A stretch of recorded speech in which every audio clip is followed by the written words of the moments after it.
খেজুরির বৌমা জিও কোম্পানি যে কত রকম অসভ্যতামি করে, মানে জিও কোম্পানির লোক গাছে ফোন করে। তো জিও রিচার্জ শেষ হয়েছে, প্রতিদিন মোটামুটি আমাকে ফোন করে। তো যে নাম্বারে ফোন করে সে নাম্বারে ফোন ধরি, কাটিয়ে দিয়ে দেওয়া নাম্বারটা ব্লক করে দিই। তো রীতিমতো আজকে ফোন করছে, দিয়া ফোনটা ধরছি, দিয়ে আমি আর কোনো কইনি, চুপচাপ আছি। আমি জানি জিও সামনে ফোন করছে। তো হঠাৎ করে আমি কইলি যে আমার যখন পয়সা হবে তখন আমি রিচার্জ করে নিব। তখন মেয়েছিটা ঘুরি ঘুরে কয়টে অলা ওঠা এনকে যে কী কইব, যে মানুষ কত বিরক্ত হয় এনে বুঝেনি।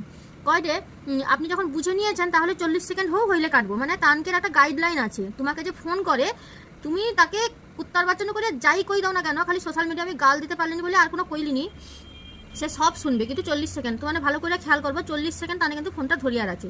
সে আমাকে ডাইরেক্ট করে যে আমি এটা জানতিনি, মানে তোনেরকে যে ও যে কারচুপি 40 সেকেন্ড মানুষকে বিরক্ত করাও, মানে ফোন ধরিয়ে যদি তুমি কাটিয়ে দাও আবার ফোন ধরিয়ে যদি তুমি কাটিয়ে দাও আবার ফোন, বাধ্য হয়ে তোমাকে ব্লক করতে হবে।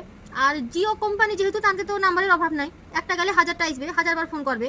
তো আজকে একটা নতুন জিনিস জানতে পারলি, তারা যে ফোন করে তার একটা গাইডলাইন রয় নাকি 40 সেকেন্ড ফোনটা হোল্ড করতে হয় বা কাস্টমারের সঙ্গে কথা কইতে হয়। মানে আমার সিম, আমার পয়সা হইলে আমি রিচার্জ করবো, নাইলে আমি রিচার্জ করবো নি।